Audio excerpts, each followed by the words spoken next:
Kakak tertua. Assalamualaikum, kakak tertua.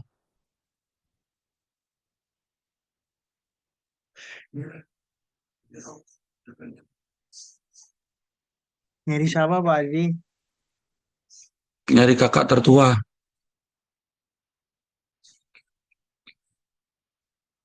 Wajah manik itu loh. Kakak tertua itu.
Kasih telur ayam.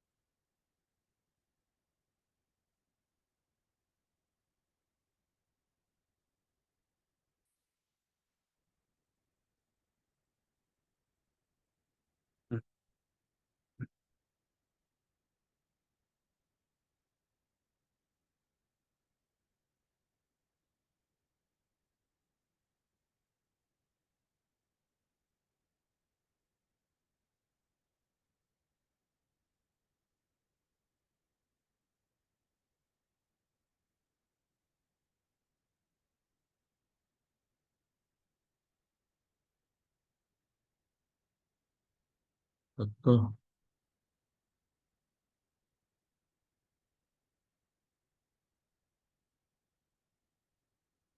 Halo kakak tertua. Mana? Apa sih? Gaya sekali. Pura-pura sibuk. Sibuk apa sih?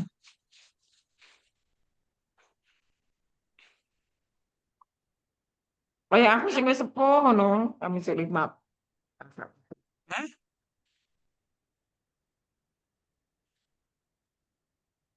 Kepripian, Bu?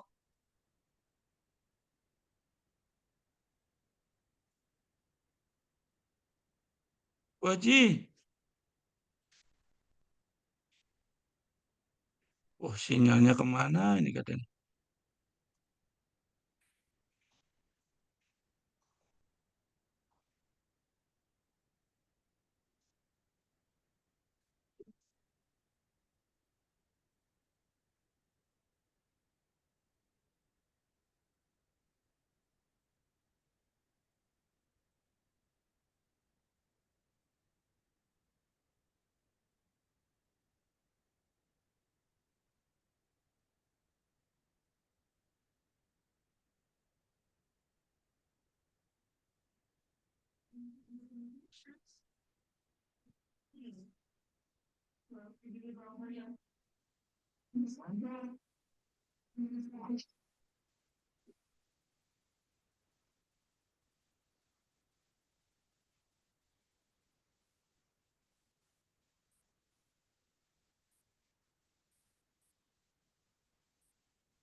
Hmm.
Pak Agus nang jembatan di atau mendolene Pak Agus.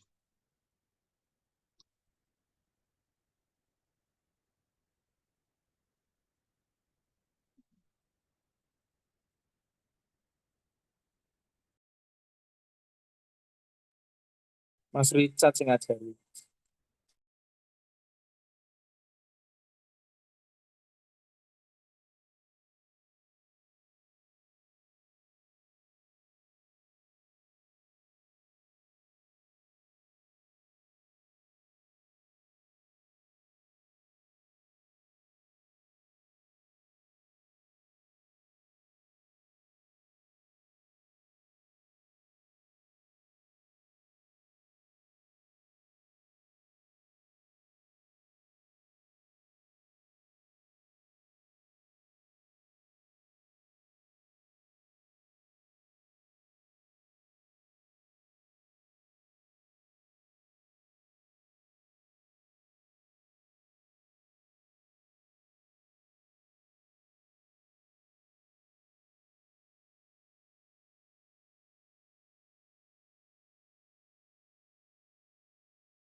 Yang lain mana? Yang lain yo, selak wangi yo, putrane yo.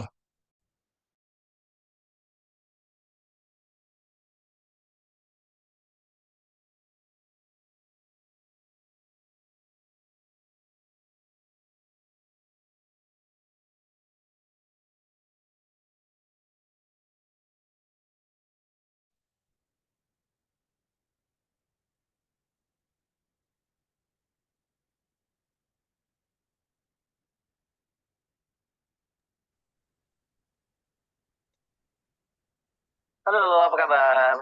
Assalamualaikum warahmatullahi wabarakatuh. Saya Sunarif, senang sekali bisa terus menjumpai Anda semua. Waalaikumsalam warahmatullahi wabarakatuh. .com dan sejumlah Assalamualaikum media warahmatullahi wabarakatuh.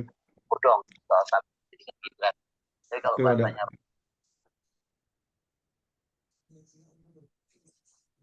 Ustadz Suwaidi hadir, Pak Dokter.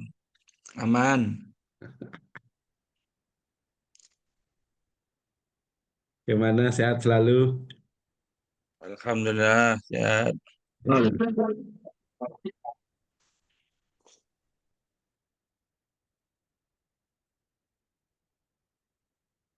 Sudah lebih 20 menit ya.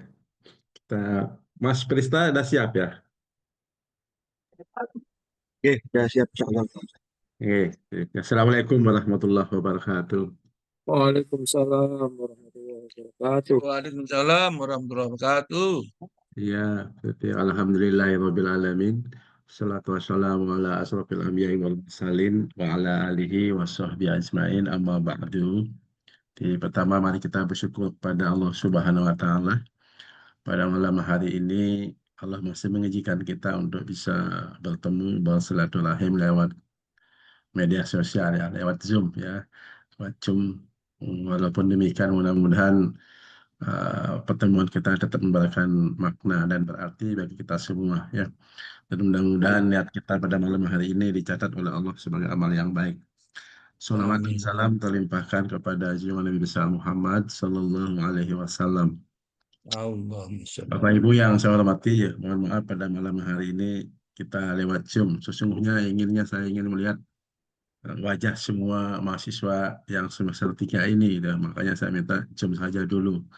Ya, ternyata Zoom pun masih ada yang belum masuk saya lihat. Mudah-mudahan nanti bisa menyusul ya. Ya, ya karena kalau lama tidak ketemu itu kan kangen ya. Kangen lihat wajahnya kan itu ya. Ya. Apalagi Sama, Pak. wajahnya Mas Umroh itu luar biasa itu. Nah, itu dia. Ya, baik. Baik.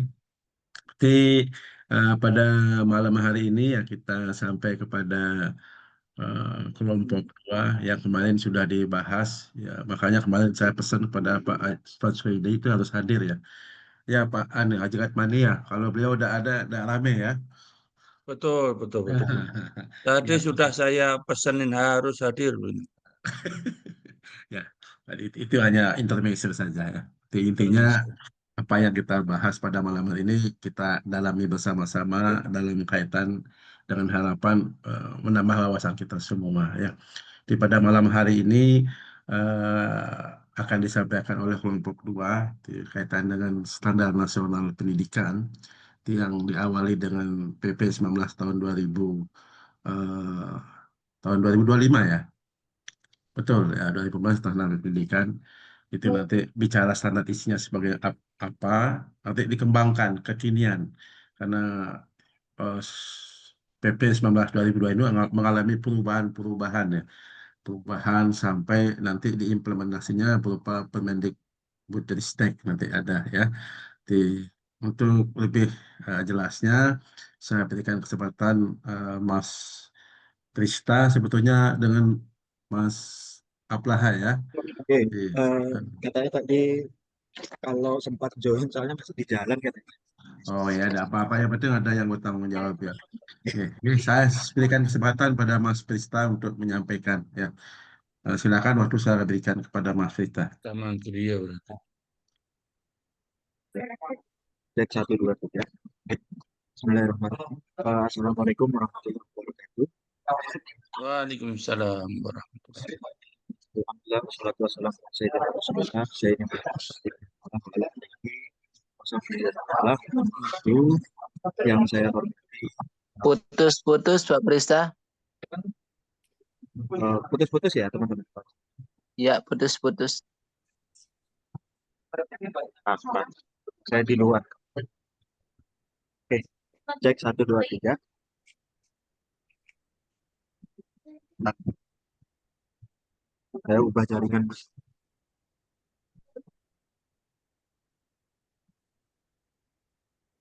Cari zona nyaman, Mas.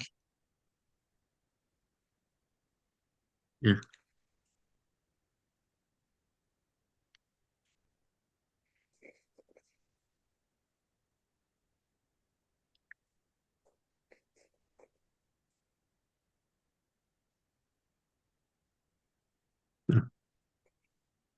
Jangan-jangan terpental Mas Pesta ada.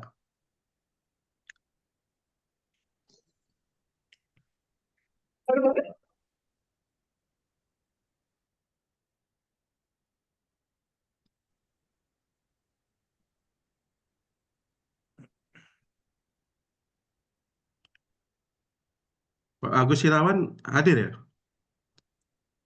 Tes 1 2 3. Hahaha, siap. Hadir, Pak. Siap. Hadir. Ayo Mas Prisna, coba Oke. di sinyalnya dulu di gini. Oke. Halo, cek. Sudah masuk ya suara saya? Masuk dikit-dikit. Oke. Ntar saya coba perbaiki lagi biar nggak putus lah.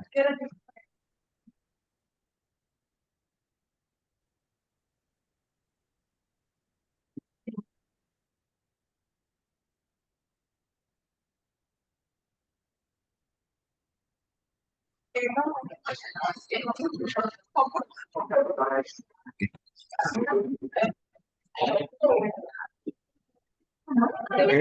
saya lanjutkan.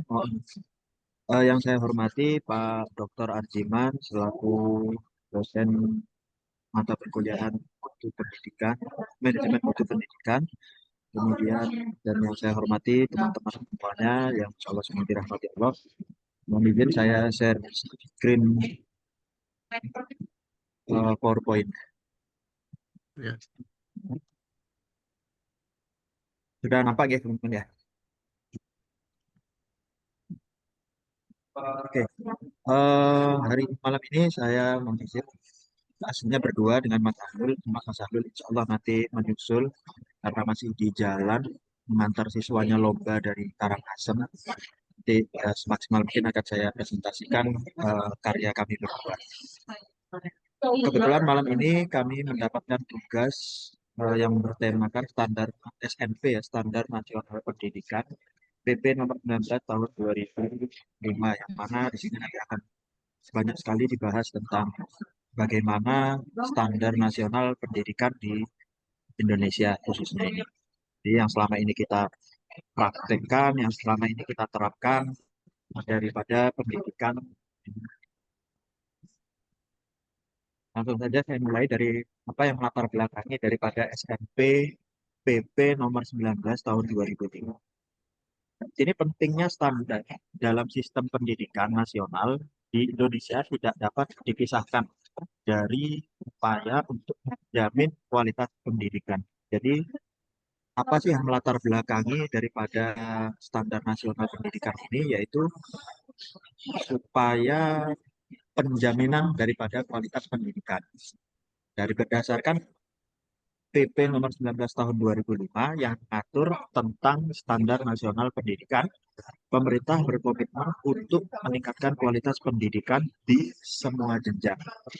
Jadi dari SNP yang ini, pemerintah ini berkomitmen untuk meningkatkan kualitas pendidikan di semua jenjang, dari TK, SD, SMP, SMA, bahkan sampai perguruan tinggi. Nah, ini termasuk penetapan berbagai standar yang harus dipenuhi baik oleh institusi pendidikan maupun oleh guru dan tenaga pendidikan, yang mana dikemukakan oleh Saifullah tahun 2012. Nah, apa sih SNP itu yang sering kita dengar, Standar Nasional Pendidikan? Undang-Undang Nomor 20 Tahun 2003 tentang Sistem Pendidikan Nasional ini menjabarkan secara komprehensif mengenai landasan dan aspek-aspek penting dalam pengaturan sistem pendidikan di Indonesia. Dalam undang-undang ini, pendidikan didefinisikan, ya ini yang seperti sudah kita pahami atau kita sudah umum, definisi pendidikan sendiri itu sebagai usaha sadar untuk menciptakan suasana belajar dan proses pembelajaran sehingga peserta didik dapat secara aktif mengembangkan potensi dirinya. Jadi definisi ini menegaskan pentingnya kebebasan individu serta pertumbuhan karakter yang berlandaskan pada nilai-nilai keagamaan, kemanusiaan, dan moral. Ini saya kutip dari artikel yang dibuat oleh Ramli dan Wadah tahun 2022. Nah, selanjutnya PP nomor 19 tahun 2005 ini mengatur lebih lanjut mengenai standar nasional pendidikan yang menjadi acuan dalam penyelenggaraan pendidikan di Indonesia. Peraturan ini menguraikan 8 standar nasional atau 8 standar nasional pendidikan yang nanti akan dijelaskan secara rinci. Nah ini ya, peraturan SNP ada 8. Yang pertama standar kompetensi lulusan SKL, standar isi, standar proses, standar pengelolaan, standar sarana dan prasarana, standar pendidik dan tendik, standar penilaian, dan standar pembiayaan. Ini dari 8. Jadi akan kami urai lebih lanjut di slide berikutnya nanti. Oke, yang berikutnya,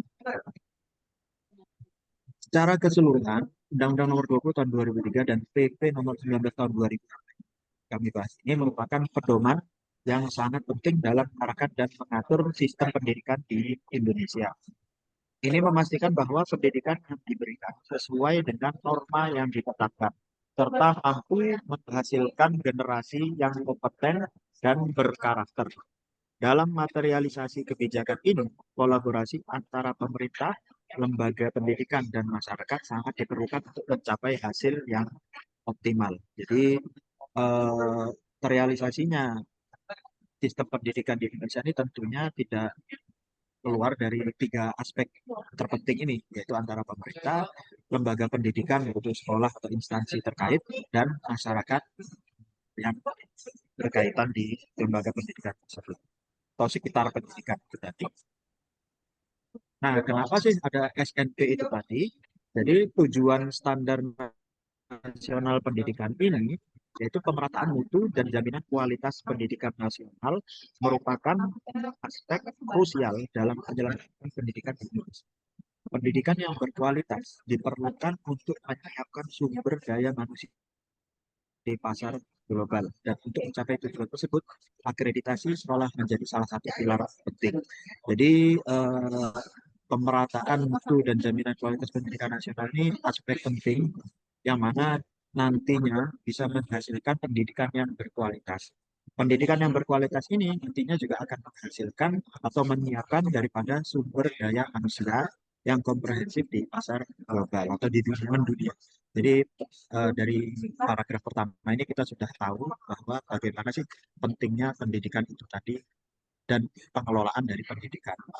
Nah, pencapaian pemerataan mutu dan jaminan kualitas pendidikan di Indonesia memerlukan kolaborasi dari berbagai pihak. Nah, ini yang seperti saya sebutkan di slide sebelumnya.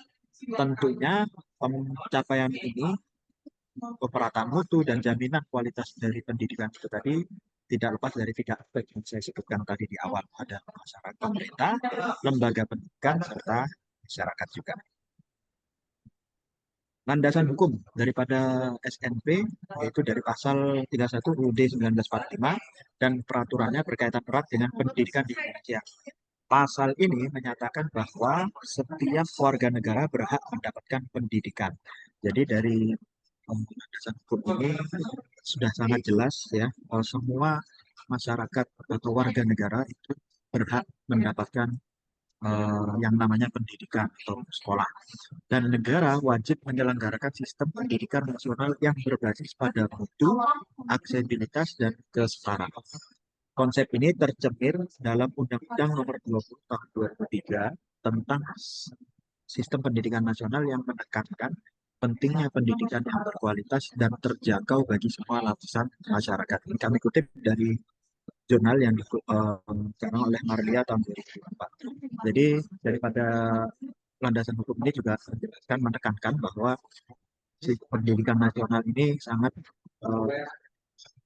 penting untuk menekankan pentingnya pendidikan yang berkualitas dan terjangkau bagi semua lapisan masyarakat. Nah, ini yang tadi saya sampaikan di awal bahwa ada standar 8 komponen daripada standar nasional pendidikan yang mana berdasarkan PP nomor 19 tahun 2000. Yang pertama ada standar isi. Standar isi ini merujuk pada ruang lingkup materi yang harus diajarkan di setiap jenjang pendidikan. Hal ini dirancang untuk memberikan pengalaman kepada peserta didik agar mereka dapat memperoleh pengetahuan dan keterampilan yang relevan dengan kebutuhan masyarakat. Jadi ini sangat yang utama, jadi daripada komponennya adalah ya pastinya isi daripada pendidikan itu sendiri. Kemudian yang kedua, standar proses. Di sini standar proses mendefinisikan cara pengajaran dan pembelajaran yang mesti dilakukan untuk mencapai tujuan dan target pendidikan. Ini mencakup interaksi antara pendidik dengan peserta didik serta metode yang digunakan untuk mengajukan materi pelajaran. Jadi standar proses ini berkaitan dikhususkan untuk guru atau pendidik, bagaimana cara dia mengajarkan suatu ilmu atau materi atau cara yang bisa digunakan disampaikan kepada peserta didik. Jadi kayak metode yang digunakan, apa yang disampaikan itu supaya sampai ke peserta didik. Kemudian yang berikutnya ada SKL, standar kompetensi lulusan. Ini berfungsi sebagai pedoman atau acuan yang jelas bagi pendidik dan pengelola pendidikan dalam menyiapkan siswa agar siap menghadapi tantangan di masa depan. Jadi standar kompetensi lulusan ini biasanya kan dipakai di hasil akhir ya, bagaimana kayak kalau kuliah itu ya kayak IPK atau kalau di sekolah itu seperti NIM ya, kalau dulu NEM lah ya, namanya nilai akhir siswa itu harus ada standar, jadi supaya ketika dia melanjutkan ke jenjang berikutnya itu bisa diunggulkan dari nilai ya, walaupun nanti ini pembahasan lain sih, walaupun sekarang nilai itu banyak yang dibuat-buat, tapi intinya standar kompetensi lulusan ini sangat penting untuk namanya kayak contoh beberapa kampus atau beberapa tempat perguruan tinggi itu ada yang mensyaratkan bahwa dia harus memiliki nilai sekian di sekolah sebelumnya. Jadi inilah yang membuat dulu itu persaingan nilai sangat ketat. Oke, kemudian yang keempat, standar pendidik dan tenaga kependidikan. Ini mengarah ke guru ya, standar pendidik dan tendiknya juga. Para pendidik dan tendik harus memenuhi kriteria kompetensi dan kualifikasi tertentu agar dapat melaksanakan tugasnya secara efektif. Ya, ini sangat sesuai sekali. Sekarang semua guru ya, harusnya ya lulusan atau ya yang memiliki keahlian di bidang pendidikan. Nah sekarang tapi nyatanya itu banyak sebenarnya yang terjun ke dunia pendidikan atau tenaga kependidikan yang tidak berkompeten di bidangnya. Jadi ya mungkin karena tidak dapat kerja lain, akhirnya dia mengarah ke guru.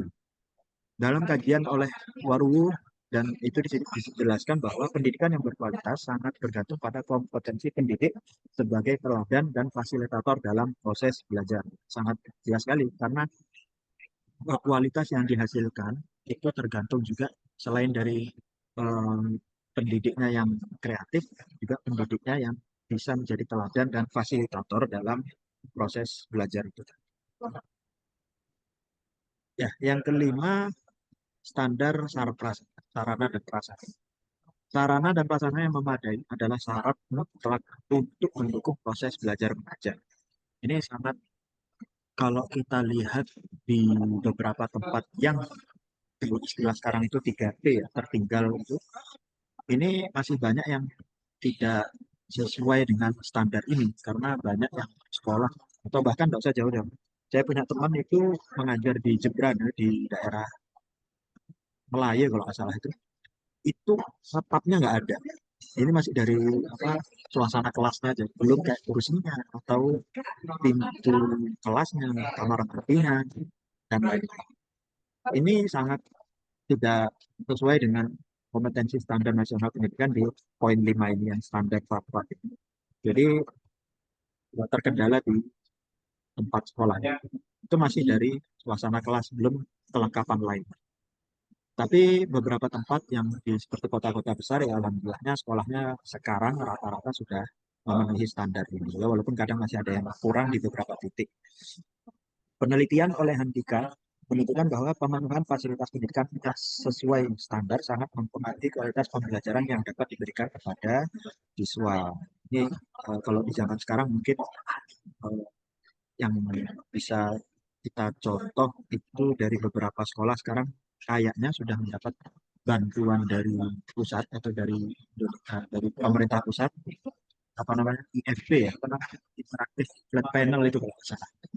Nah itu juga bisa menunjang dari apa namanya kualitas pembelajaran yang diberikan kepada siswa.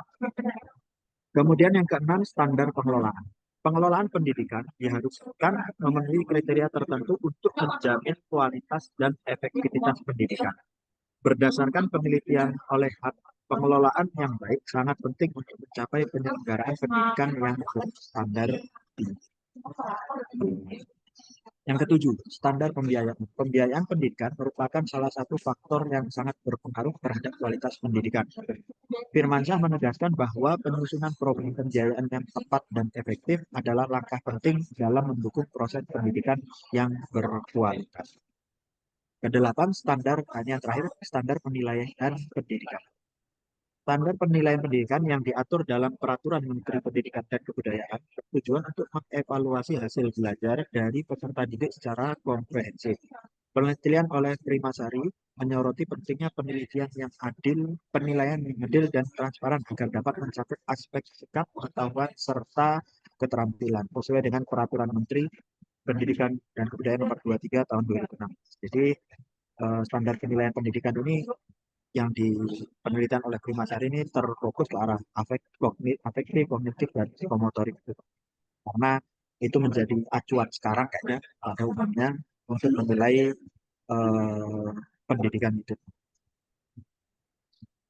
Nah, kemudian perkembangan dan revisi regulasi. Jadi perkembangan SMP ini banyak sekali, sering berkembang, ada yang berubah, ada yang diperbarui. Perkembangan yang pertama adalah perkembangan dan revisi regulasi pendidikan di Indonesia merupakan proses yang dipengaruhi. Nah ini kenapa kok harus ada perubahan atau perkembangan? Karena dipengaruhi oleh kebutuhan untuk meningkatkan kualitas pendidikan dan menghadapi tantangan perubahan sosial. Karena mengajar di tahun 2025 dengan mengajar di tahun 2015 tentunya banyak perubahan atau perbedaan yang harus mengikuti.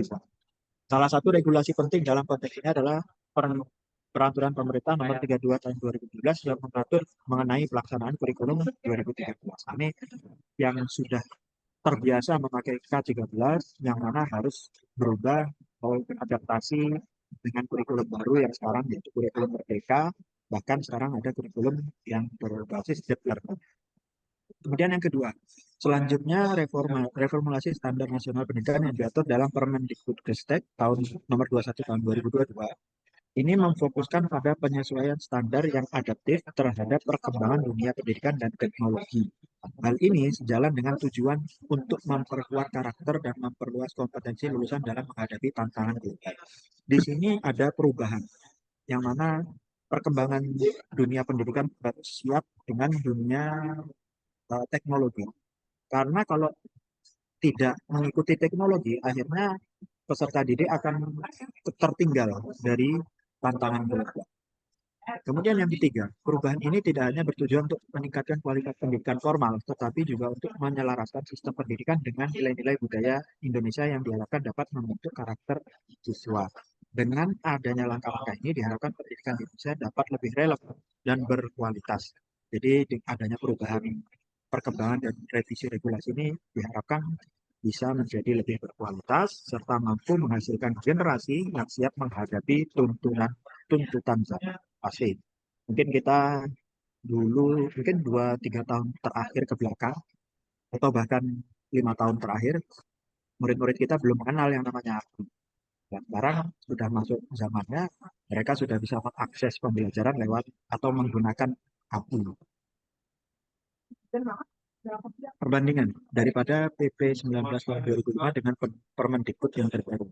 Perbandingan antara PP 19 tahun 2005 tentang SMP dan kebijakan terbaru dari Kementerian Pendidikan dan Kebudayaan mengenai kurikulum merdeka menunjukkan perubahan signifikan dalam struktur standar pendidikan, pendekatan kurikulum, serta peran teknologi dan digitalisasi pendidikan. Ini ya perbandingannya. Yang pertama dalam hal perubahan struktur standar 19 tahun 2005 menekankan pendekatan yang lebih terpusat dan bersifat normatif, di mana standar yang ditetapkan menjadi patokan tetap yang harus diikuti oleh semua satuan pendidikan. Sebaliknya, kurikulum merdeka memberikan kebebasan. Jadi peraturan yang dulu itu lebih mengikuti daripada yang sudah ditetapkan oleh satuan pendidikan. Nah, kalau sekarang Umer atau kurikulum merdeka memberikan kebebasan lebih kepada sekolah untuk menentukan dan mengembangkan kurikulum yang sesuai dengan kebutuhan dan konteks lokal mereka. Jadi sekarang ini sekolah instansi satuan pendidikan bisa membuat atau mengadakan sesuai kebutuhan yang bisa dilakukan di sekolah tersebut, mulai dari praktek atau kegiatan siswa yang lain-lainnya sesuai kebutuhan. Jadi memberikan kebebasan. Kemudian yang kedua, selanjutnya pendekatan Kumar berfokus pada pengembangan keterampilan abad ke-21 yang terbukti lebih relevan dalam konteks pendidikan saat ini. Menurut beberapa studi, keterampilan seperti berpikir kritis, kreativitas, dan kolaborasi menjadi prioritas dalam desain kurikulum baru. Jadi di Kumar ini lebih anak-anak dituntut untuk berpikir kritis, untuk kreatif, dan berkolaborasi. Kemudian secara keseluruhan, transformasi yang terjadi pada PP 19 tahun 2005 menuju Kumar tidak hanya merefleksikan perubahan dalam struktur dan norma pendidikan, tetapi juga menciptakan peluang bagi pendidikan yang lebih inovatif dan adaptif, mendukung Indonesia menuju visi pendidikan yang berkualitas dengan memanfaatkan teknologi secara optimal. Nah, implementasi SNP di sekolah. Implementasi standar nasional pendidikan di Indonesia mengandung berbagai tantangan dan peluang dalam upaya untuk meningkatkan kualitas pendidikan di seluruh lapisan masyarakat. Nah, pertama-tama yang pasti SDM ini merupakan aspek paling krusial dalam implementasi SMP ini tadi. Menurut Nurdiana, kualitas kepemimpinan dan pengelolaan SDM berperan penting dalam meningkatkan kualitas pendidikan, terutama di lembaga pendidikan. Fasilitas pendidikan juga merupakan faktor penentu dalam keberhasilan implementasi SMP. Rohib ini dalam penelitiannya mengindikasikan bahwa dukungan pemerintah dalam hal penyediaan sarpras pendidikan sangat mempengaruhi kualitas pendidikan yang diberikan. Nah, ini sama seperti yang saya jelaskan di awal, slide awal tadi, bahwa sarpras itu sangat bisa bahkan memengaruhi daripada kualitas pendidikan yang diberikan.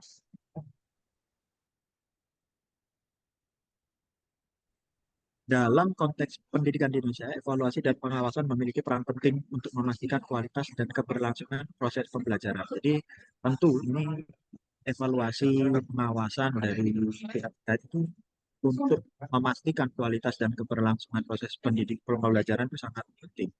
Kemendikbudristek sebagai lembaga pemerintah, kalau sekarang Kemendikdasmen dipecah kalau sekarang, lembaga pemerintah yang bertanggung jawab atas pendidikan menjaga fungsi pengawasan dan evaluasi secara menyeluruh. Karena memang kalau di pendidikan ini, selama saya tahu, jika pengawasannya tidak tepat atau tidak bagus, ya akhirnya imbasnya ke peserta didik nantinya. Sistem monitoring dan evaluasi juga menjadi elemen yang tidak terpisahkan dalam manajemen dan pengawasan pendidikan. Desain sistem monitoring yang baik dapat membantu lembaga pendidikan dalam mengontrol pelaksanaan tugas dan mencapai tujuan strategis yang telah ditentukan. Baik, kesimpulan dari materi yang saya sampaikan ini, daripada standar nasional pendidikan dari PP nomor 19 tahun 2005 tentang SMP menetapkan 8 standar sebagai acuan mutu pendidikan di Indonesia. Sudah saya sampaikan di awal, tadi ada 8. Regulasi ini kemudian diperbarui termasuk melalui Permendikbudristek nomor 21 tahun 2024 dan kebijakan kurikulum merdeka yang memberi fleksibilitas atau kebebasan lebih besar bagi sekolah serta menekankan keterampilan abad ke-21.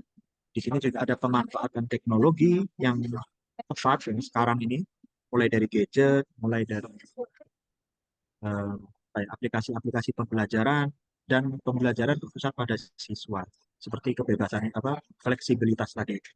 Meski masih menghadapi tantangan SDM, fasilitas dan pendanaan, tentunya SDM-nya perlu dibenahi secara lebih baik lagi, fasilitasnya dilengkapi juga, dan pendanaan daripada pendidikan. Transformasi ini membuka peluang terciptanya pendidikan yang lebih adaptif, inovatif, dan berkualitas dengan dukungan kolaborasi semua pihak yang sudah saya sebutkan tadi, lembaga pemerintah, lembaga pendidikan, dan dukungan dari semua masyarakat. Oke, Bapak Dr. Ajiman dan teman-teman yang saya hormati, demikian materi yang bisa saya sampaikan. Terima kasih. Sebelum saya tutup, saya kasih quotes sedikit nih. Hidup itu sawang sinawang. Sini lihat sana enak, sana lihat sini enak. Apa yang kamu miliki saat ini bisa jadi yang diinginkan orang lain. Berbanyak bersyukur, kurangi sifat kufur. Wallahu a'lam, wallahu muwaffiq ila aqwamit thoriq. Wassalamualaikum warahmatullahi wabarakatuh. Ya. Terima kasih. Waalaikumsalam warahmatullahi wabarakatuh. Warahmatullahi wabarakatuh. Terima kasih Mas Prista Ye. sudah menyampaikan materinya kaitan dengan Standar Nasional Pendidikan.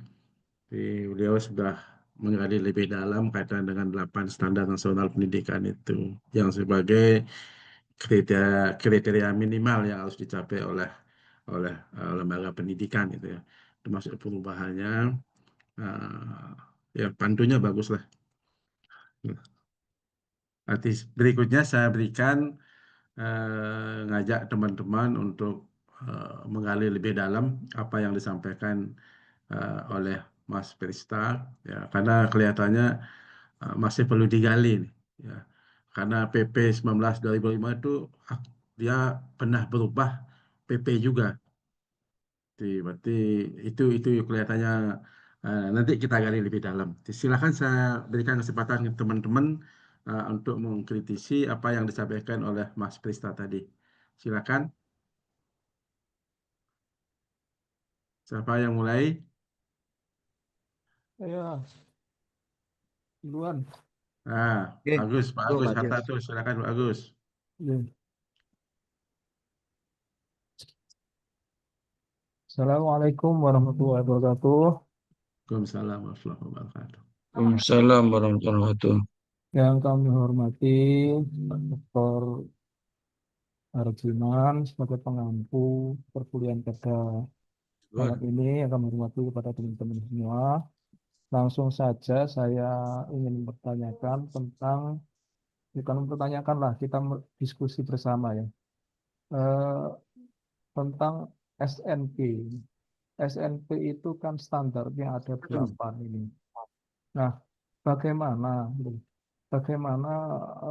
menerapkannya 8 standar ini, padahal kondisi daripada sekolah itu adalah berbeda. Perbedaannya tidak hanya perbedaan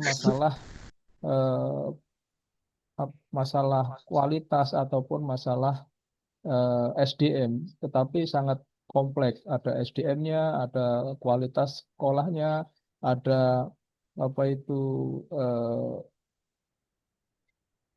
kemampuan gurunya dan segala macam. Nah, bagaimana untuk menerapkan dari 8 standar ini seandainya sekolah itu juga masih ada yang di kampung dengan akses yang masih minim segala macam. Nah, itu bagaimana itu Mas Vista kira-kira? Demikian, terima kasih. Assalamualaikum warahmatullahi wabarakatuh. Oke, terima kasih Pak Haji Agus. Silakan Mas Prista.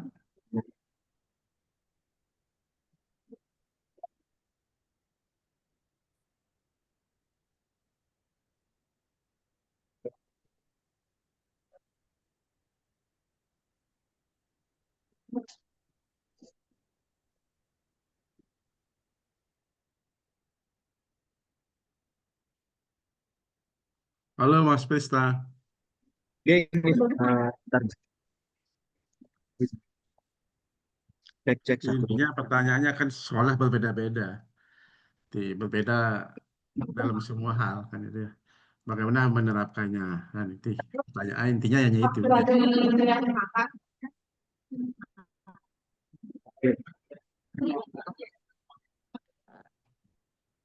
Oke.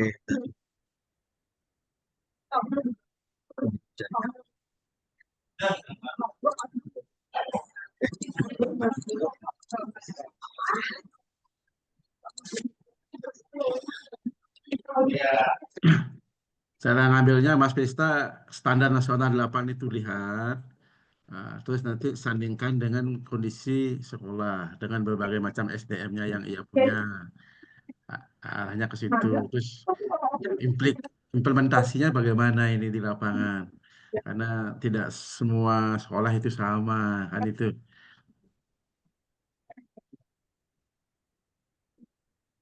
Oke, jadi dari 8 standar SMP tadi yang telah saya jabarkan tadi, mulai dari standar kompetensi lulusan, standar isi, standar proses pengelolaan, dan semua.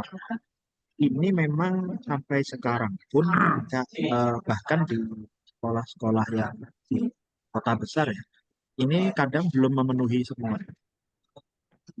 Ya, jadi apalagi yang di pedalaman itu tadi, kadang malah di pedalaman itu yang penting siswanya sekolah gitu aja, sekolah dan bisa belajar tanpa mengacu ke standar ini, peraturan yang SMP itu tadi. Tapi dari kementerian juga rancang 8 standar ini paling tidak inti-intinya lah, inti-intinya itu terlaksana di sekolah atau di satuan pendidikan tersebut. Yang pastinya bagaimana pembelajaran itu berlangsung. Kemudian kelulusannya itu bagaimana, proses pengajarannya bagaimana, gurunya juga bagaimana. Ini sih yang paling utama, yang paling. Nah, yang pastinya yang sering tertinggal itu di sekolah yang lama, tempat-tempat yang mungkin agak pelosok ya. Biasanya itu di standar sarpras, kemudian di standar proses. Otomatis standar proses itu juga tertinggal daripada sekolah-sekolah yang ada di kota. Apalagi sekarang kalau ada penambahan, nah ini memang bukan masuk dari standar nasional pendidikan. Ada program baru dari pemerintah sekarang seperti makan bergizi. Nah, makan bergizi ini juga bahkan di kota besar aja belum merata. Sekolah pedalaman juga beberapa ada yang sudah, ada yang belum. Jadi mungkin regulasi-regulasi seperti ini memang tidak merata secara semuanya terlaksana. Tapi kalau untuk melaksanakan ke 88 ini biasanya sekolah-sekolah yang apa ya namanya, sekolah SSN atau sekolah standar nasional itu. Ya mungkin kurang lebih seperti itu. Mungkin teman-teman ada yang bisa berdiskusi tentang bagaimana 8 peraturan standar nasional pendidikan ini bisa diterapkan semuanya di sekolah-sekolah. Ya kurang lebih seperti itu aja. Dan Ya. Ada yang mau nambahkan dari teman-teman?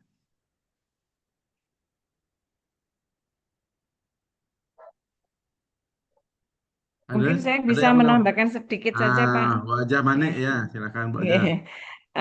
Tadi sudah disampaikan oleh Pak Vista tentang peraturan standar nasional pendidikan NSP. Tapi sepanjang saya mendengarkan tadi kayaknya belum disampaikan ya bahwa standar isi itu ada pembaruan di Permendikbudrismen nomor 12 tahun 2025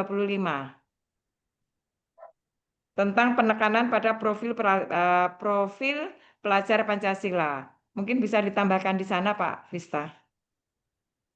Iya. Di standar isinya. Itu di Iya. situ ada pembaruan di tahun 2025. Ya.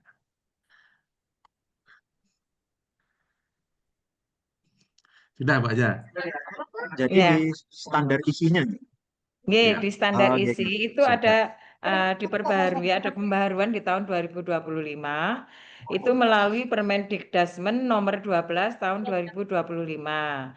Dan ini diterapkan untuk di semua jenjang pendidikan.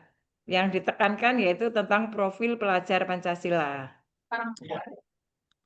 Ya, saya nangkap ya Oke. yang aja Bu Manik ya. Berarti yang pertanyaannya Pak Agus itu belum terselesaikan. Tapi itu tambah Mbak Manik Oh, menambahkan. tambahan aja, oke. Ya, karena menurut Kemudian ada saya literasi digital dan pembelajarannya berbasis proyek juga itu. belum tersampaikan memang makanya tadi saya Iya, pancing ini harus digali, belum tersampaikan ya, berarti iya, ya, tambahannya aja. ya Mungkin itu itu saja. tambahan. Terima kasih. Yes. Ada. Ya, Nanti terima kita kasih. kembangkan sesuai dengan apa yang disampaikan Bu Aja Mane itu nanti kita kembangkan lagi karena sebetulnya masih ada hal-hal yang lain juga perlu didalami di situ ya. Di Bu Aja Mane sudah Iya. berikan masukan satu itu sudah benar. Nanti di Permendik Permendikbudristek itu Ristek itu menyampaikan itu. Ternyata bukan standar isi saja, nanti kita kembangkan yang lain. Tapi saya ingin fokus karena yang pertanyaan Pak Agus itu belum tuntas itu. Saya ingin dapat yang lain dulu. Yang jawabannya Pak Pak Mas Prista ya sudah masuk ya. Hanya saya ingin mungkin ada yang bisa melengkapi lagi. Ada? Pak Staswedi bisa nambahkan? Boleh, boleh, Haji. Ya, nah, bagaimana coba? Tadi kan yang dipermasalahkan adalah bagaimana penerapannya ya. Seperti kita ketahui bahwa 8 standar ini itu kan sudah baku dari pemerintah gitu. Nah, kemudian penerapannya di masing-masing sekolah itu nanti biasanya diatur dengan kondisi sekolah tertentu. Nah, tentunya yang disampaikan tadi kan berbeda-beda.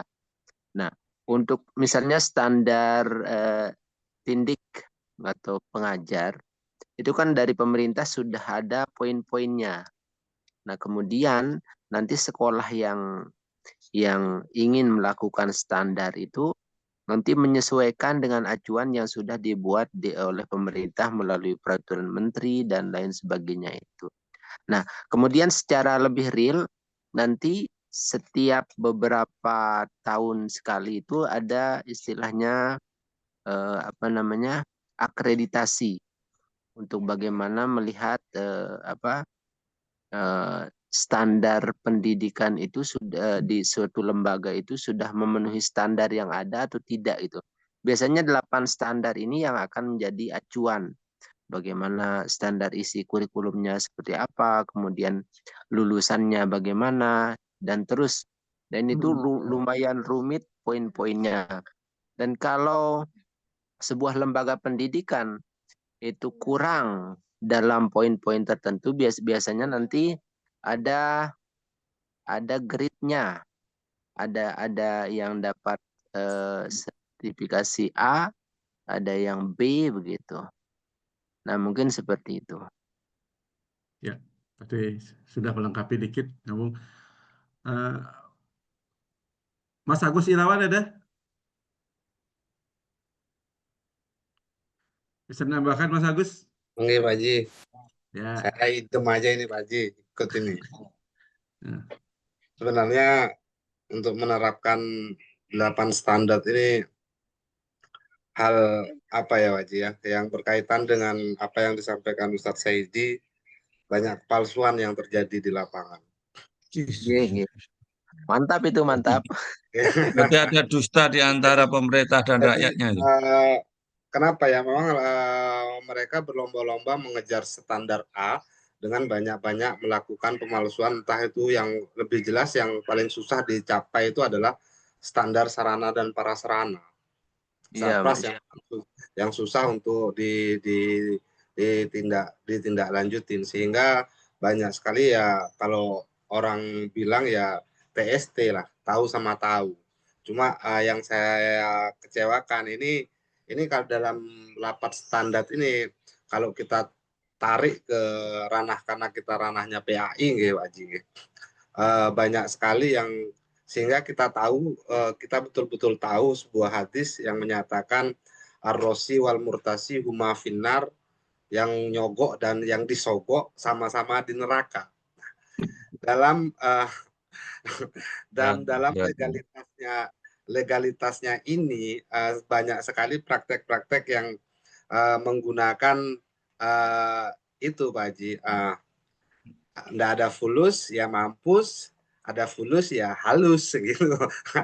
Jadi ini yang karena memang 8 standar ini dari segi tendik oke lah gampang. Yang dari standar prasarana dan prasarana ini yang seperti standarnya yang sudah disampaikan oleh Ustadz Saidi tadi, karena memang setiap poin itu memiliki kriteria masing-masing. Karena saya pernah satu kali mengikuti akreditasi sekolah yang mana memang pada saat itu saya baru ya di sekolah tersebut, baru dapat 1 tahun ya, cukup kaget melihat kenyataan yang terjadi di lapangan. Oh begini ternyata, oh begini, cuma begitu saja Pak Haji. Sehingga ketika sekolah kami kemarin alhamdulillah mendapatkan otomasi reakreditasi 5 tahun. Itu sangat bersyukur sekali. Mungkin ini salah satu jalan Tuhan untuk melepaskan saya dari tindak-tindak yang memang, karena memang serba salah kita Waji. Kalau kita tidak melakukan hal itu, anak-anak didik kita di belakang dan juga orang-orang yang di belakang ini kita kasihan. Sedangkan pemerintah pusat sendiri hanya melihat dari apa yang saya rasa ini, kalau ini didengar mungkin dari, karena kita tidak ada kebijakan mengarah ke sana ya Pak Haji. Memang ini benar, ini standar ini bagus sekali menurut saya. Cuma di bawah ini banyak sekali yang tidak memenuhi standar, sehingga jadi akreditasi A itu menjadi kebanggaan, padahal kami tahu betul apa isi di dalamnya itu seperti apa begitu Pak Haji. Jadi untuk penerapan ini sangat memang bagus apabila semua sekolah itu bisa menerapkan 8 standar ini. Cuma yang paling susah itu memang di standar sarana dan prasarana apabila tidak didukung oleh pemerintah setempat. Begitu Ya, mungkin saya tambahan. sudah tangkap ya, berarti alhamdulillah lah, sudah ada 3 pendapat ya, 3 pendapat ya. Itu menurut saya sudah mewakili lah. Intinya kan Mas Prista tadi sudah menyampaikan sesungguhnya di landasannya kan di Undang-Undang 45 pasal 31 itu setiap anak bangsa itu berhak mendapatkan pendidikan, dan pendidikan yang diperoleh pun harus pendidikan yang bermutu. Kan begitu dia. Itu kuncinya nomor 1. Sehingga berdasarkan undang-undang itu maka pemerintah harus mengambil langkah bagaimana setiap anak bangsa memperoleh pendidikan, dan pendidikan yang diperoleh pun harapannya bermutu.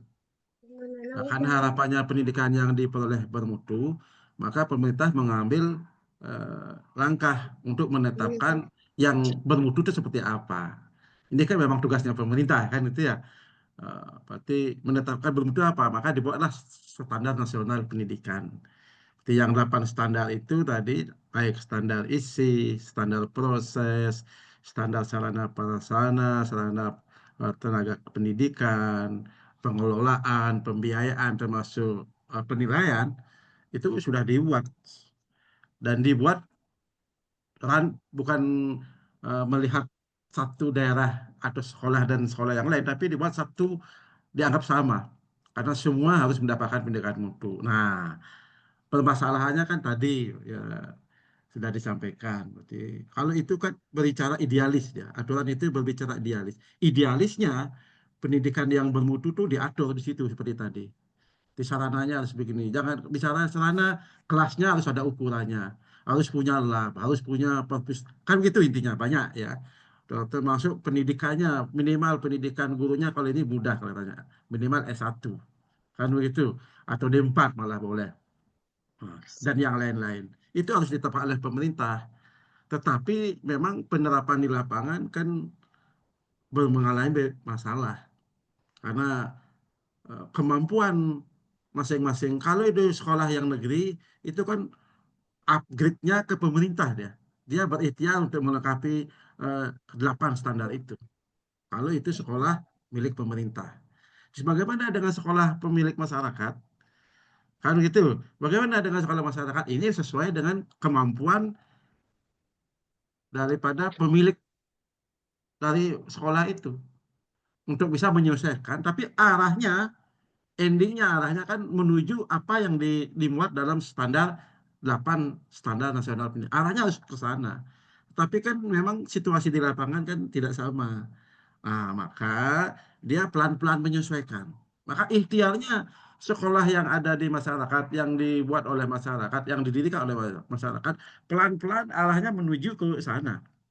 Walaupun tidak mungkin bisa setahun 2 tahun karena memang tergantung kemampuan, kan itu.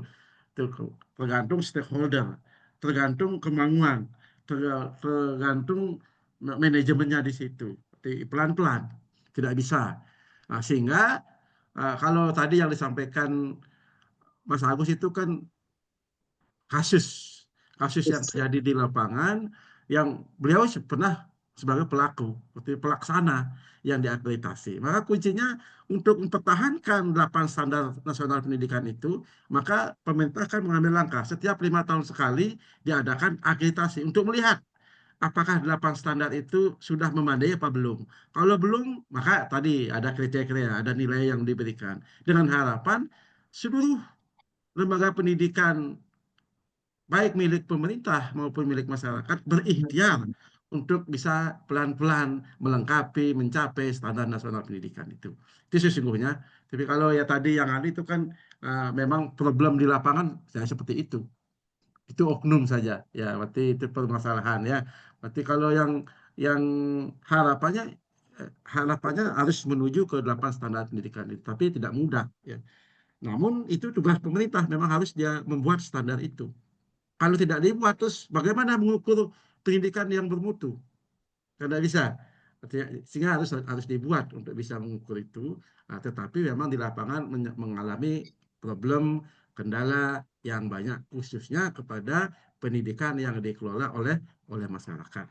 Itu Pak Agus Hartanto. Nah, itu dia Pak Agus. Berarti Saya nambah pengalaman di sedikit, Pak Haji. lapangan. Bagaimana? Saya nambah sedikit, Pak Haji. Boleh, boleh. Ada yang kelupaan tadi. Memang untuk menerapkan 8 standar ini kita harus imbang, ya. Dari pemerintah sebenarnya sudah mengucurkan yang namanya sistem dana BOS itu. Ya. Jadi dana BOS itu memang untuk bagaimana sekolah untuk mengepush sekolah untuk meningkatkan mutu pendidikannya dengan bisa memenuhi 8 standar ini. Maka harapan saya memang sebenarnya pemerintah mengucurkan dana BOS itu, tapi ya kembali lagi ke oknum. Kadang-kadang dia tidak memikirkan bagaimana 8 standar ini terpenuhi. Padahal kalau menurut hemat saya Pak Haji, andai kata dari pihak-pihak pemilik swasta itu dia betul-betul memanfaatkan kalau memang himmahnya ataupun keinginannya untuk memajukan pendidikan, dia bisa ngejar 8 standar ini dengan dana BOS yang telah diberikan oleh pemerintah. Kembali lagi kita ke oknum itu dia lebih bubut dunianya lebih kuat Pak Haji gitu. Terima kasih Pak Haji. Alhamdulillah. Itulah maksud saya tadi. Berarti pemerintah harus membuat standar. Ternyata alhamdulillah kan ikhtiar pemerintah untuk lembaga pendidikan itu dipush ikhtiarnya kan untuk bisa mengejar. Paling tidak untuk membantu kan itu ya, membantu karena tidak mungkin kalau negeri mungkin bisa full ya kan begitu. Tapi kalau pendidikan milik masyarakat itu membantu dia.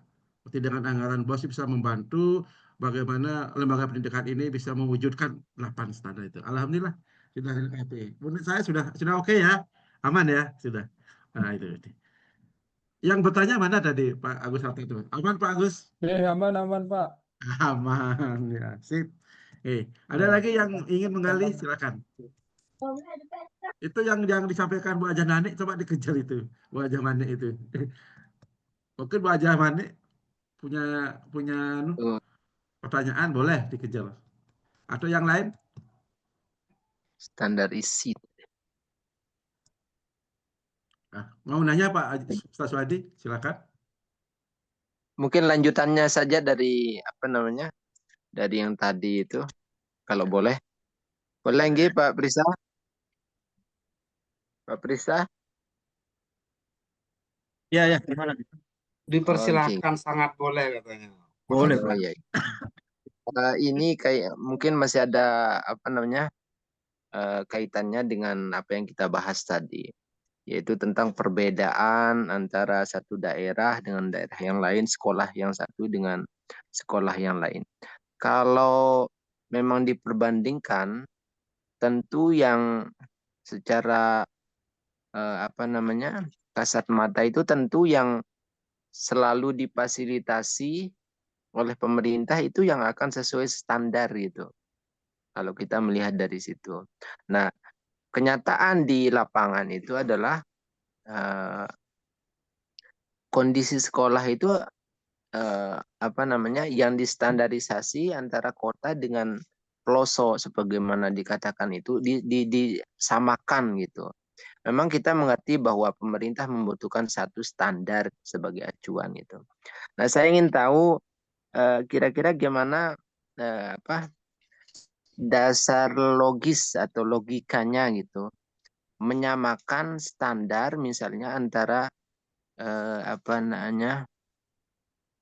sebuah sekolah di pelosok dengan misalnya sebuah sekolah maju di Jakarta sana gitu. Jelas begitu jauh ketimpangannya gitu. Saya ingin tahu kira-kira gimana dasar logisnya kok bisa disamakan gitu. Kebetulan di sini kan ada pendukung Prabowo itu. Iya, berat kasus ini. Silakan Mas. Silakan Siapa Mas tahu Miska.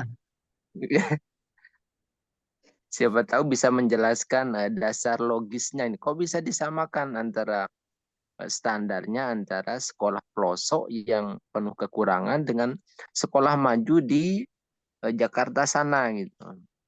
Silakan Pak Irawan. Kok Dijawab. saya itu loh narasumbernya sopo kan Mas dendam. Miska, silakan Mas. Tenang Pak Irawan, tenang. Jangan terpancing dengan Ustaz Soedi ini. Jangan, iya provokator. Iso aku dendam ya. Sekarang yang ngatur saya. Nah. Silakan Mas Miska. Ada moderator.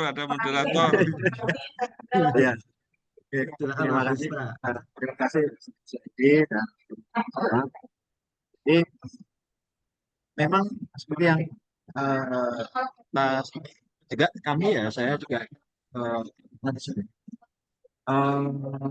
membayangkan juga sebenarnya susah kalau jika menyamakan semua standar ini untuk semua sekolah yang ada di satuan pendidikan di Indonesia, terkhususnya di daerah pelosok atau pedalaman. Nah sekarang di kota besar aja belum tentu bisa sama standarnya antara satu sekolah dengan sekolah yang lain. Sekolah besarkah itu atau sekolah yang kurang besar? Apalagi ke daerah yang ke pelosok itu. Nah sekarang di pelosok kita bahas ini aja yang paling apa namanya nampak ketimpangan. Bentar ya. Nah ini yang tadi sudah disampaikan sama Pak Agus Irawan tadi, yang paling susah itu ya di standar sarana prasarana. Di sini untuk menyamakan di poin 5 ini aja yang saya tampilkan di slide ini dari komponen standar nasional pendidikan di yang nomor 5 poin 5 ini untuk menyamakan saja belum susah dari dulu kayaknya nggak bisa.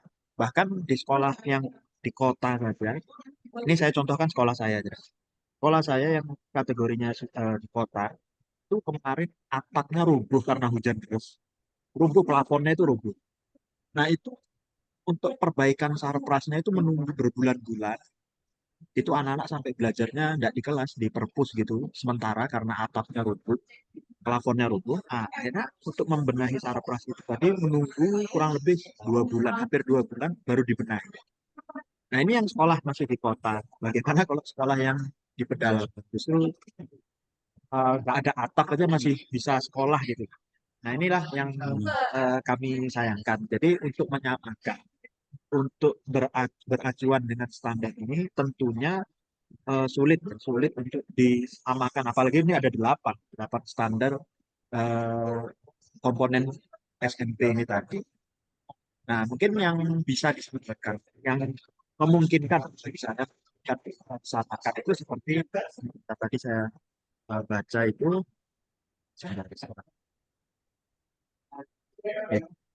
Yang paling bisa disamakan dari sekolah yang kota besar kayak di Jakarta atau di Surabaya, di Denpasar, itu yang paling bisa.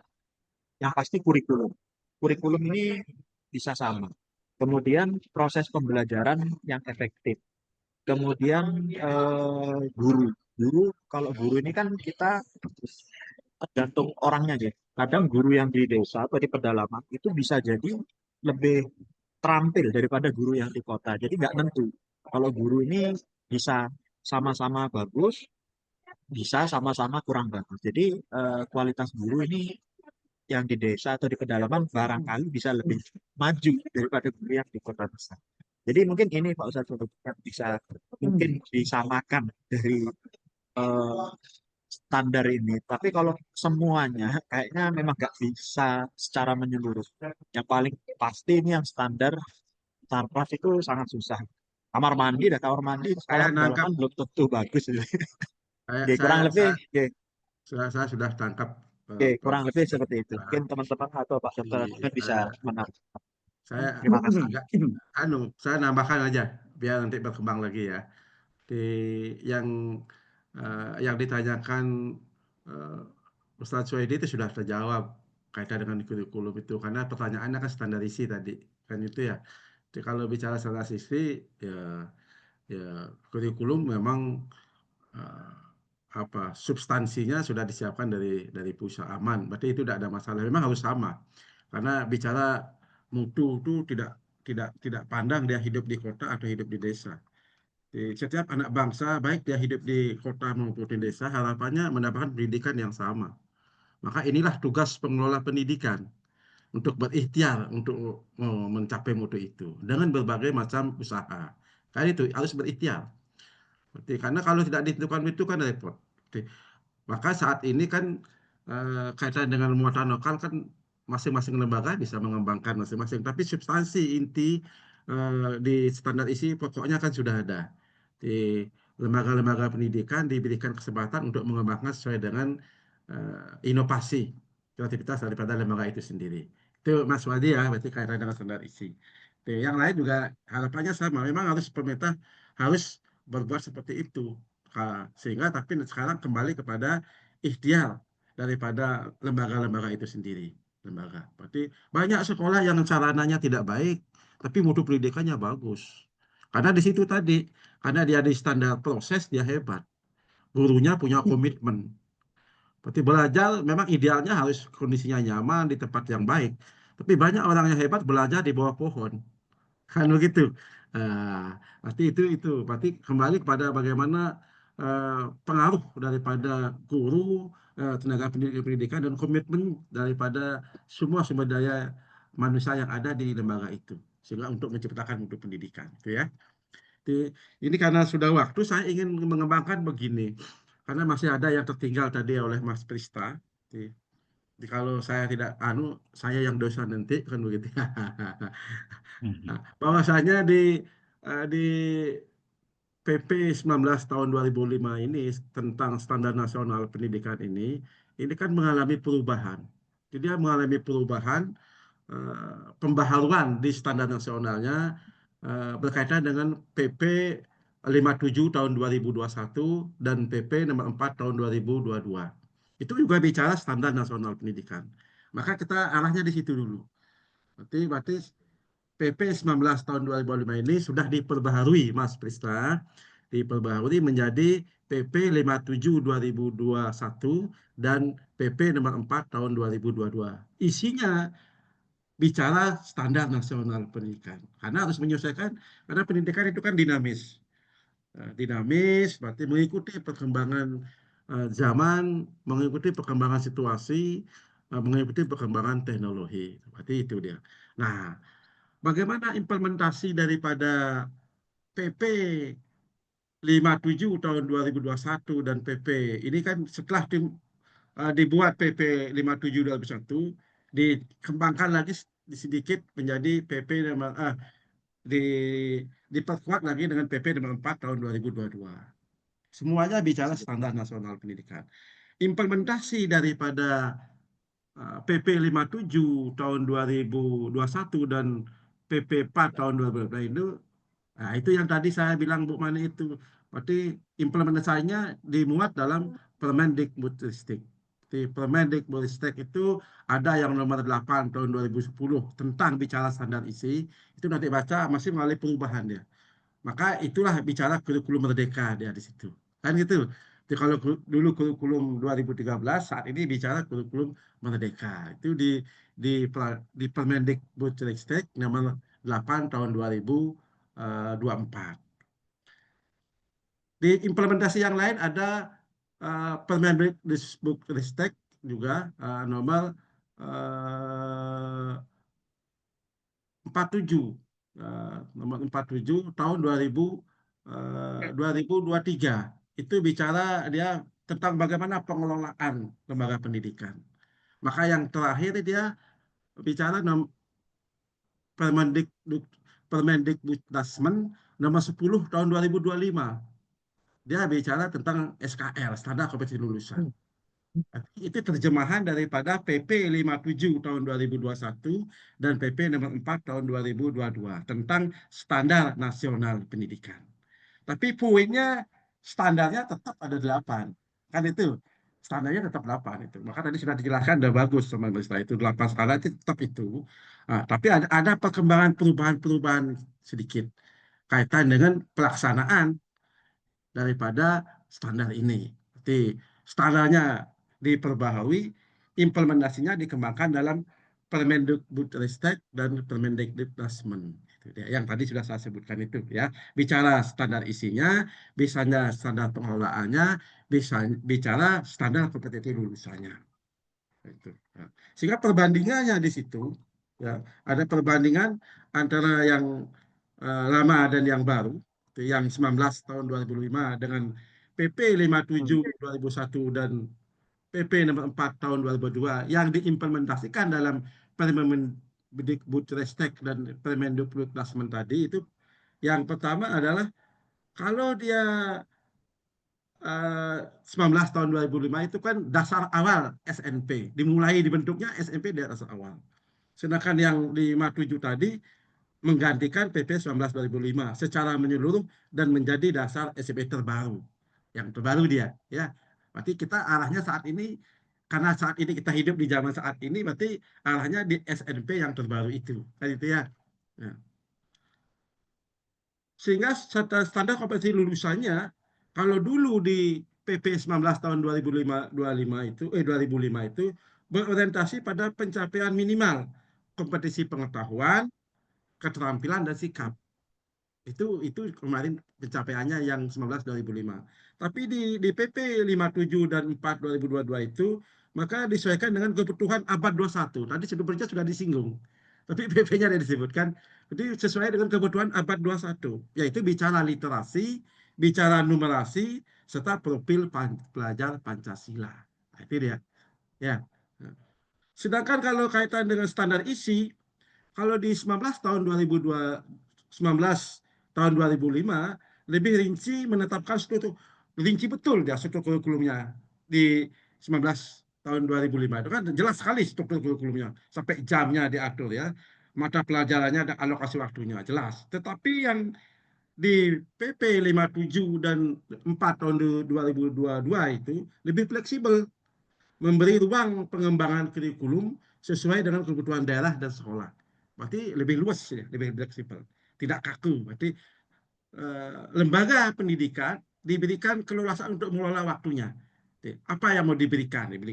Karena harus arahnya ke abad 21. Bicara standar proses, kalau di PP 19 tahun 2005 menekankan perencanaan, pelaksanaan, dan penilaian pembelajaran. Itu dia di proses. Bicara itu saja dia. Perencanaannya seperti apa, pelaksanaan seperti apa, penilaiannya seperti apa. Tetapi kalau dia di PP 57 dan PP nomor 4 tahun 2022 itu menekankan pembelajaran aktif. Nah, ini sebetulnya Bapak Ibu guru sudah merasakan itu, yang dituntut itu kan. Pembelajaran aktif, diferensiasi, dan berbasis kompetensi. Nah, itu penekanannya di proses, seperti di proses ya. Sedangkan di standar penilaian di PP 19 tahun 2005 itu berfokus pada penilaian hasil belajar oleh pendidik dan satuan pendidikan. Jadi oleh pendidik dan satuan pendidik bakti itu berfokus pada penilaian hasil belajar. Sedangkan di PP 57 dan PP nomor 4 itu mengakomodasi asesmen nasional. Sekarang ini kan ada asesmen nasional namanya ya, yang sering dilakukan di sekolah di lembaga itu, ya. Penilaian formatif, sumatif, dan diagnostik. Ya, asesmen nasional, formatif, sumatif, dan diagnostik. Diagnostik itu kan penilaian awal untuk memahami kemampuan siswa, kesulitan siswa. Kan itu dia. Ini yang dilakukan oleh Permen PP 57 dan 4 tahun 2000 yang diimplementasikan pada Permendikbudristek nomor 8 tahun 2024, Permendikbudristek nomor 10 tahun 2025, dan 47 tahun 2023. Nah, itu. Termasuk yang terakhir kan ada Permendikbudristek nomor 53 tahun 2000 kan bicara pendidikan tinggi. Itu pun dikaitkan dengan standar kompetensi lulusan daripada perguruan tinggi. Nah, itu. Berarti itu perkembangan daripada standar nasional pendidikan. Jadi Bapak Ibu, jadi saya tambahkan berarti biar kita juga memahami tentang perkembangan perubahan daripada standar nasional pendidikan itu sendiri. Oke ya, jadi saya rasa sudah cukup ya tentang standar nasional pendidikan. Berarti saya sudah tadi diskusi sudah agak bagus, sudah ngejar, dan saya tambahkan yang terlupakan oleh Mas Prista tadi ya, terlupakan. Dan makanya saya sebetulnya sudah pancing itu yang dibicarakan Bu Hajah Mani itu sebetulnya arahnya ke sana kan itu ya. Karena yang nomor 12 tahun 2005 itu hasil daripada PP 57 2021 dan PP nomor 4 tahun 2022. Bicara apa? Bicara standar nasional pendidikan. Gitu ya. Nanti lebih jelas isinya bisa cari sendiri isinya di situ seperti apa. Tapi tadi poin perubahan daripada standar itu sudah saya sampaikan kan. Baik dari segi prosesnya, penilaiannya juga termasuk isinya. Kalau saat ini isinya lebih sekedar. Berarti lebih condong kepada yang tadi disampaikan, yang P5 lah bahasanya. P5 itu berarti bagaimana profil pelajar Pancasila itu muncul ya. Cukup ya, sudah cukup ya. Ya, jadi saya anggap sudah, alhamdulillah ya kita bisa ketemu lewat Zoom ini. Mudah-mudahan Pak Haji Katmani ada yang mau disampaikan? Kalimat penutup. Insya Allah sudah cukup, Pak Ustadz. Itu yang saya Sementara tunggu. ya, karena sudah ditutup, lebih baik ditunda. Kalau ada disampaikan, tidak apa-apa Pak. Masih saya bisa menemani bisa. Boleh Pak. Ya, insya Allah penjelasan baik dari pemateri, kemudian para penanya sudah saling melengkapi, dan terakhir juga Pak Dokter sudah melengkapi kekurangannya Pak Vista. Insya Allah sudah sangat jelas, Pak. Memang itu standar nasional pendidikan itu adalah sebuah hope ya, sebuah harapan. Tentu pemerintah dalam hal ini Mendiknas itu sadar betul kok kemampuan dan dari sisi geografis kita ya, negara kepulauan yang besar, berbagai perbedaan yang ada, itu sudah sadar betul nggak mungkin menyamakan hasil, tetapi sebuah hope adalah ada standar yang diinginkan. Nah, capaian itulah yang diharapkan oleh pemerintah supaya untuk memacu para tenaga kependidikan maupun masyarakat untuk mencapai hasil dunia pendidikan kita seperti apa yang diharapkan distandarkan oleh pemerintah. Insya Allah begitu saja, Pak. Mohon maaf ya. Cocok sebagai penutup pas, alhamdulillah ya. Berarti itulah. Berarti intinya sebetulnya apa yang kita bahas tadi, kesimpulannya yang disampaikan oleh Pak Haji Katmani tadi. Memang beliau sangat bijaksana Pak Haji Katmani itu Pak. Jangan Sebenarnya mancing-mancing lagi. tadi ya. Sebenarnya tadi saya anggap sudah ya, biar dapat kembang ya. Ini sudah mulai bicara berdua ini. Remnya diinjek, Nggak ada. remnya. Baik, saya anggap sudah selesai. Berarti alhamdulillah kita bisa berdiskusi dengan baik. Nah, Remnya nggak diinjek. mudah-mudahan pertemuan malam hari ini ada yang kita dapatkan kaitan dengan regulasi. Kan ini bicara lagi. Ternyata bicara mutu pendidikan itu banyak bicara regulasi nanti, termasuk nanti kebijakan-kebijakan yang ada di dalamnya. Tapi ini penting untuk kita sebagai wawasan dan pertama, apalagi yang hadir di sini kan, yang ikut di sini kan sebagian besar Guru. terjun di dunia pendidikan. Ya, semua sebagian besar. Berarti ini harapannya nanti paling tidak bisa sebagai rujukan dalam rangka mengelola pendidikannya. Terima kasih. Mohon maaf kalau ada hal Insya yang Allah. berkenan. Saya akhiri bila taufiq wal hidayah. Wallahul muwaffiq ila aqwamit thoriq. Assalamualaikum warahmatullahi wabarakatuh. Waalaikumsalam warahmatullahi Foto dulu Pak Ansi. wabarakatuh. Foto. Ah ya, Foto foto. dulu. Ini susah Foto. didapat. Ayo, silakan foto Mas Yusuf. Siapa yang foto, Bu? Screenshot, Ada? ya.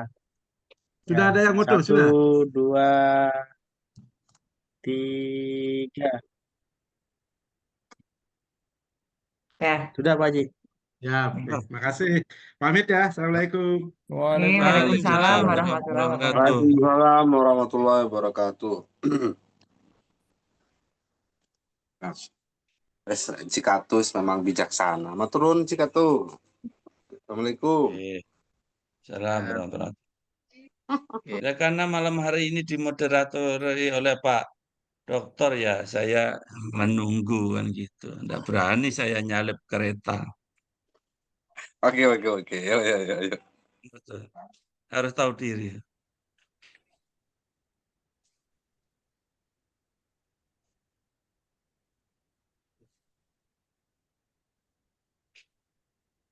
Besok masuk kelas kah? Besok siapa besok?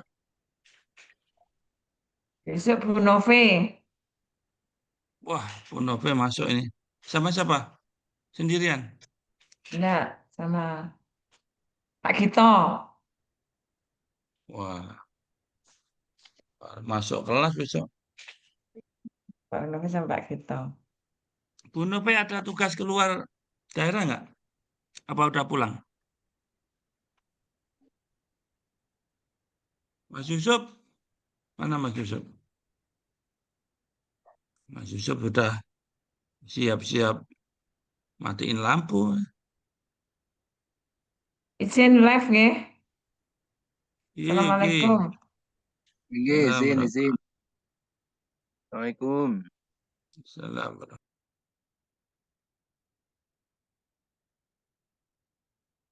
Piye iki?